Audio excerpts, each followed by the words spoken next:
नमस्कार मंडळी, भटकंतीमध्ये मी तुमचा धनाजी. चला, आज मी आलोय ब्रह्मगिरीच्या या टेकडीवरती आणि हा तो नजारा आहे. ते उगमस्थान आहे गोदावरी नदीचे आणि ही वरचं व्ह्यू आहे.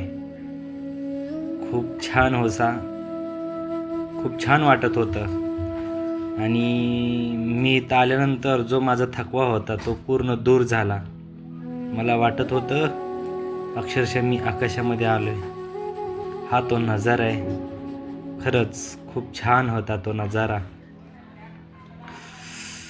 आणि जे त्रास झाला होता जो मी वर चढत असताना तो नाहीसा झाला आणि मला खूप आनंद वाटत होता. मला खूप छान वाटत होतं. आणि हा निसर्गरम्य वातावरण खरंच. आणि मी तुम्हाला असं मला म्हणायचं आहे की तुम्ही कधीतरी वर्षातून 2दा तरी आपण ट्रिप ही काढली पाहिजे आणि बाहेर गेलात पाहिजे. काही निसर्गाचा आनंद घेतला पाहिजे. हा जीवनाचे 3 ऋतू आहेत, पावसाळा, उन्हाळा, हिवाळा. ह्या ऋतूतला तिन्ही सीझनचा आनंद हा घेतला पाहिजे. आता पाऊस आला आहे, मी आता गुंचीमध्ये चाललो आहे खरंच. आणि हा जो आनंद आहे तुम्ही पैसे देऊन घेऊ शकत नाही आहे खरंच.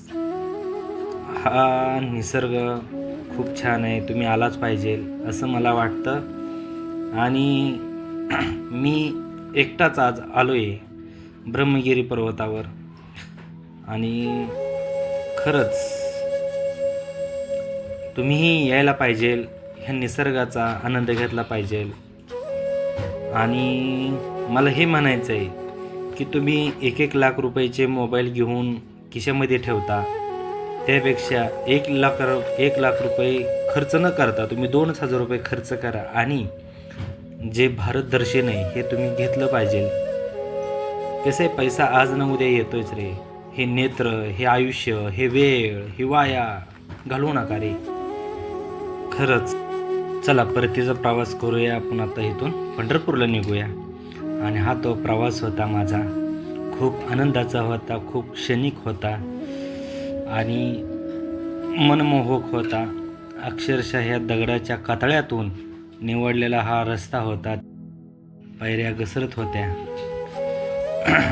मदतीने रोड. आणि आपण अशा तऱ्हेने खाली करत होतो, प्रवास उतरत होतो.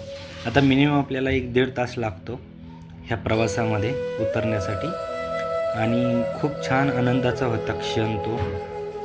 तुम्ही या ब्रह्मगिरी पर्वताला कधीही भेट द्या आणि भेट दिल्यानंतर तुम्हाला क्षणाचं नव्हे आयुष्याचा आनंद भेटेल. आणि भटकंतीही केली पाहिजे असं मला वाटतं. आणि तिथं काही थोडी माकडेही होती, त्यामुळे मी जरा मोबाईल आता आतमध्ये ठेवत आहे. आणि हा प्रवास आपण उतरत आहोत. ठीक आहे, चला. एकदाचा आपण शेवट इथं आलो. हे त्र्यंबकेश्वरचं मंदिर, हे आपलं दर्शन झालं. आता चला, बाय बाय.